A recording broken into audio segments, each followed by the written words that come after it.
Hey y'all, it's Alex and welcome back to my channel. Today we are continuing my paint marker marathon with Ohuhu. I know that this is a brand that everybody loves and everybody raves about this relatively cheap but still really good quality brand. I kind of can't take the name seriously. I never know if it almost feels like I'm speaking Simlish when I say it. Hebede Defdorf, Marhuaga. Shadoobie, Ohuhu. Simlish aside, Ohuhu is known for being a relatively inexpensive brand while also being relatively good quality. And I think I started watching a YouTube video and someone mentioned that they had these paint markers. I hit the pause button as quick as I could before they could start getting into these markers and bought them literally within an instant. I've been trying to keep my opinions about paint markers completely isolated so that way this review series is as genuine as possible. These paint markers actually arrived in like lickety-split time. There were paint markers that I had ordered a month prior that showed up weeks after these paint markers arrived. I ordered these last out of all of the markers in this series, and it was the first to arrive out of any of them. They only took 4 days to ship to me. That being said, they did ship from California, and I'm based in Ohio, so that is within the United States. They do have relatively quick shipping. I think they were DHL, but I'm not 100% sure. But this is the 11th video in my paint marker marathon series. If you haven't seen any of the others, I will link the playlist in the top corner. Each of these markers is being tested on 3 criteria within the video: the packaging, the swatching, and the drawing. We will get more into all of those aspects as we go along, so why don't we go ahead and get into the packaging. They come in their pretty typical Ohuhu packaging if you've ever gotten anything from this brand. They all have this upright standing zipper top pack, which kind of irks me because every brand of acrylic paint marker, alcohol marker, what have you, says store your markers horizontally. And they give us vertical packaging that's like brand name, so they might intend for you to keep your markers in there. This isn't very pleasing to me. It just looks like I knocked it over.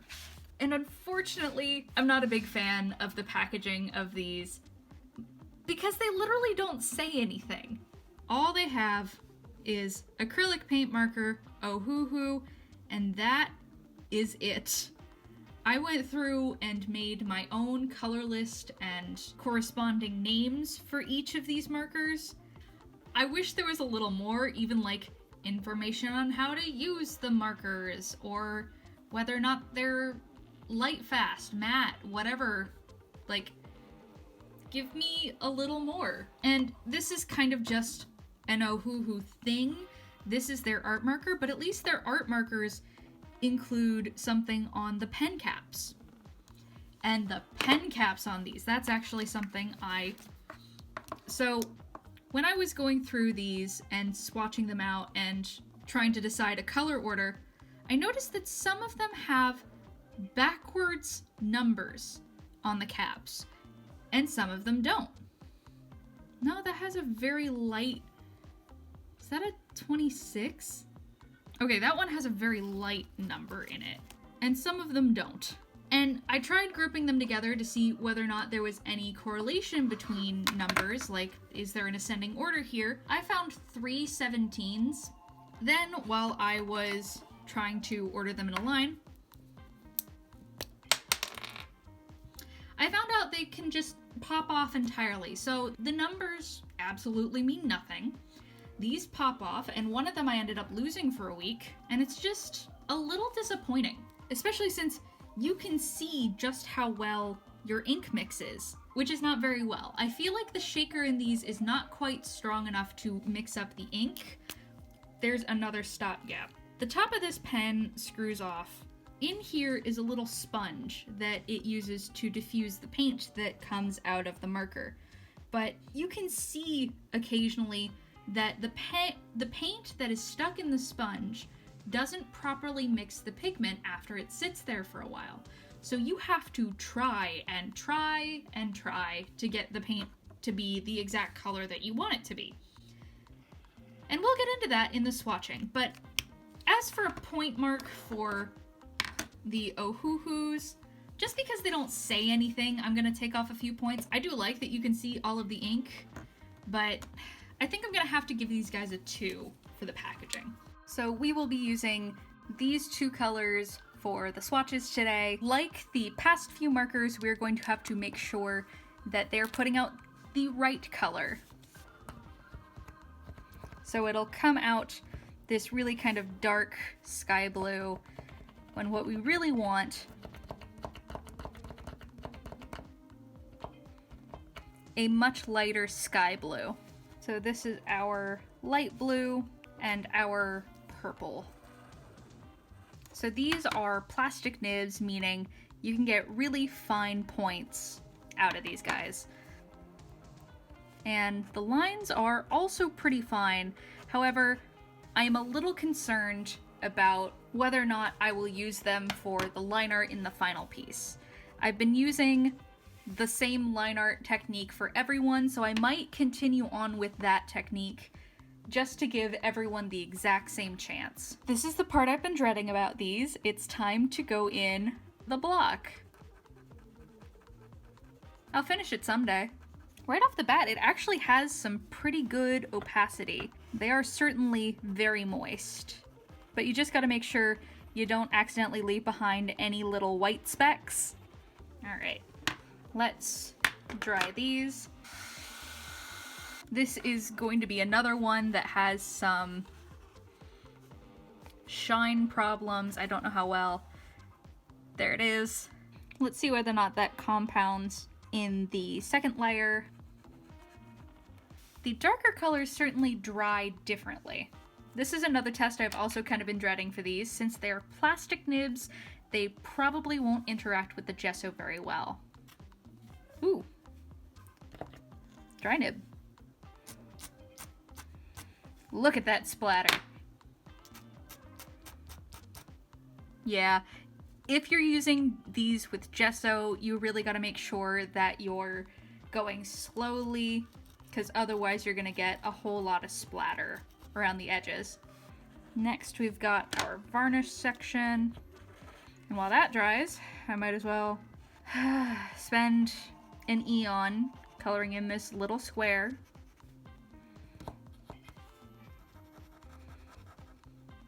Well, the varnish section is probably dry now.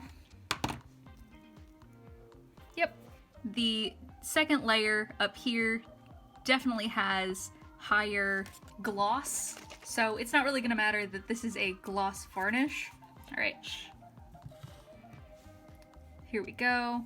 We will go back and forth a few times to simulate smoothing everything out and also getting out the cat hairs.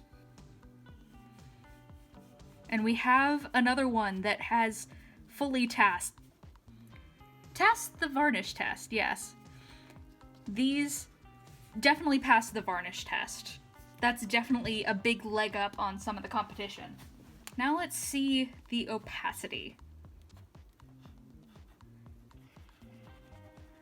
As far as the light covering over the dark, this is actually pretty good. It does desaturate the color a tiny bit, but it's one of the better ones I've seen of this group. It's very similar to the more phony markers. Yeah, if you're gonna be layering over a darker color with a lighter color with these, it would need 2 coats, but I think these pass the opacity test. Or at least, let's see how it passes on the pencil tests. Here's a sketch. That was actually a little darker than I've been going recently. Here's the color erase pencil.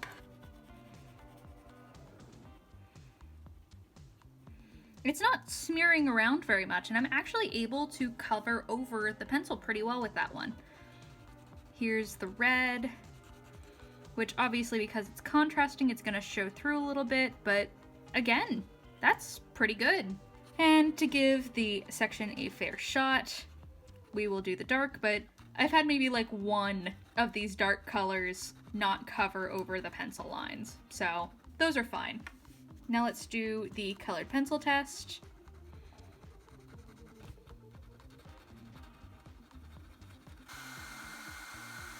We'll use this tealish color. Yeah, I had a feeling with how plasticky these are, I can get barely any color. Ugh, that's deeply unpleasant. And it's the exact same for the black. It's really hard to see on camera, but it's like pushing up the side here. So it's definitely gonna lose half a point for this. And I think it also deserves a point off for how much I need to waste in order to get it to be the color that it should be. So that's 1 point, half a point. So these have a 3.5, right? Yes. These have a 3.5 in the swatching section. Let's move into the drawing. Every brand in this series was randomly matched up with one illustration, and all of these were randomly generated. The piece for this one is a unicorn furry with a dreadlock hairstyle, a ripped t-shirt, lots of necklaces and earrings, and they were chosen to have a food item, so I went with candy. For these markers, the one thing that concerned me going into it is even with a relatively small illustration like this, these very small plastic nibs need to cover a lot of ground. Coloring in just the background of this piece took over 8 minutes. 6 minutes-ish. And while there are some people who spend hours and hours and hours just working on one aspect of a drawing, it hurts my hand to have to spend that long just doing very minute hand movements like this. This is another marker in the series that I found does not dry the exact same color that you lay it down as. This dark purple on the first layer, I think I hadn't shaken up the marker quite correctly because it ended up laying down a little darker than it ended up drying, which is a shame because I was going for dark. I didn't want to have the dreads for this unicorn be put on a person with lighter skin. I thought that that would be weird. I didn't want to... It may be a furry, but I still want to keep that in mind. This also meant I had a little bit of a hard time figuring out what color I wanted to use for the shading. I originally didn't think that this color would quite work out, but this one ended up actually drying significantly darker than it went on, so I'm not quite sure what to think with some of these markers. They just keep me guessing. Except for the yellow. The yellow actually was pretty consistent to itself, and even though it's a really bright color, I had no problems layering it over any of the pencil lines that I needed to cover over. It did take 2 layers, but I'm finding that honestly, just assume a paint marker needs 2 layers at this point. Now for the dreads. I really want to start including more textures of hair in my drawing style, and I was a little concerned about learning to draw dreads in my style. I'm not gonna lie about that. If anybody has any really good recommendations for resources of how to better draw natural hair and dreads and box braids, I want to do kind of a month later on where maybe I take some time away from posting on social media and just take some time to do some art research for myself, because I feel like just avoiding it is not the answer as my art moves forward. I need to actually learn it. Now, for the color palette of this piece, I originally was going to include this dark teal, which turned out to be a lot darker than I thought it was. That's another thing about these markers, where if you don't shake it up enough, you get a really dark marker, and if you're only using it for accents in the piece, you're just kind of stuck with that color, or you have to waste a whole bunch of it on a different paper. But I ended up covering over that with a really nice sky blue, and that ended up being a little better for the general feeling of this piece. Now here you can see that these markers are shiny. These are the most plasticky, glossy markers I have experienced this entire time. They didn't get as sticky as the Morphone markers or the Amsterdams, but they're definitely shinier. I also mistakenly thought that they would be okay to use as the line art pens for this piece, but I tried going in with one and it was just way too juicy. Oh, nope, too wet. So I backed right off and I stuck with my Posca pens. You can see a little bit while I'm doing the line art where the piece is sticking to my fingers a little bit and I'll drag it around, but it's not as off-putting as it was on the Amsterdams. Erasing also didn't burnish any of the paint.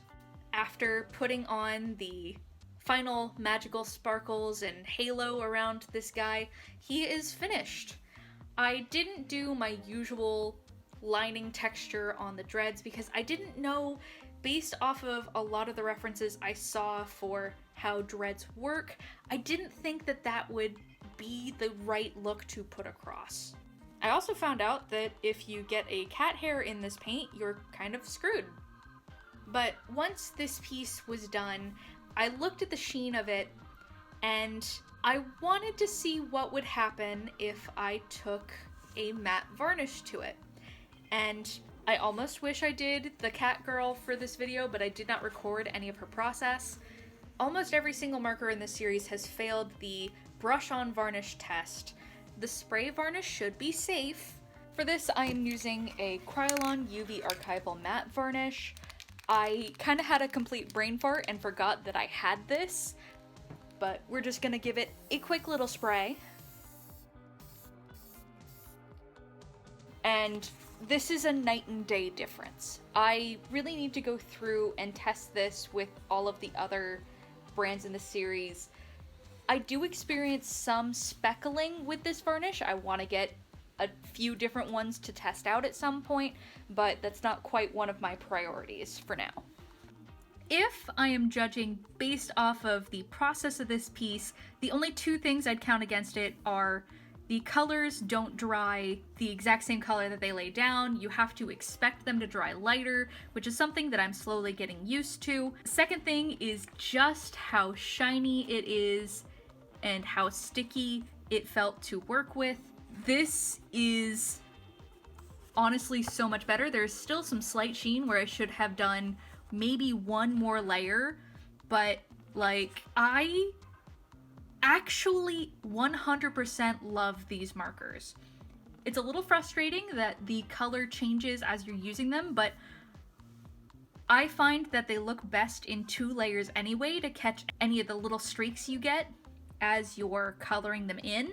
Out of all of these markers, these are the ones that I've actually felt like were fun to use. I started this little canvas with them and just haven't finished it because I didn't have the time.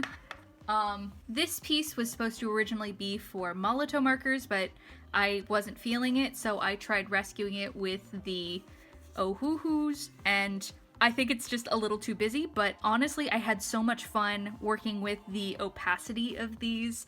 I'm probably very biased in doing so, and I could have done this matte sealant trick on literally any other one of the art supplies in this series, but I just genuinely love this set. So despite having a few caveats and needing a few extra steps to be able to make them 100% what I want them to be, even the glossy could have a place in my heart. It's honestly growing on me with these a little bit. It's a consistent gloss as opposed to an inconsistent gloss. Quick interruption, sorry for the terrible lighting, but I do have a small caveat. So recently I tried using Poscas and Ohuhus in the exact same piece, and I found that I didn't like them as much. Mostly it's the difference of the finish, but I also found that I didn't like how the two different textures look next to each other. Ohuhus look very plasticky and have a more noticeable bumpy texture, whereas Poscas tend to lay down pretty flat. So Just something to note, if I'm going to be using Ohuhu markers in the future, they're probably just going to be all together Ohuhus in a piece, not mixing them in with the rest of my Posca pens. It's a little limiting, but at least there's a good number of colors to select from still. Anyway, on to the rest of my outro. But these are going to get a 5 out of a possible 15, 5, 8.5, 9.5, 10.5. These are another 10.5. These two are at a tie with Morphone and Molito, but 100% these top the group. So Ohuhu markers are now in 3rd place. And I'm going to count these both as the same score. I do like the matte finish a little more, but both of these pieces I think ended up turning out absolutely adorable, so they will be in one tier together. The order stands at Poscas in 1st, Deco Art markers in 2nd, Ohuhus in 3rd. The rest proceed as Morphone, Molito, Pebeo, Crink, Arteza, Liquitex, Montana, and Amsterdam. Thank you guys so much for joining me while I go on my paint marker marathon and while I create this little fiction. If you haven't been following along on the series, I have the playlist linked at the end of this video, and please feel free to subscribe and hit the bell so that way you can be updated for when the next one comes out. And if you guys are going to join me then, I will see you there.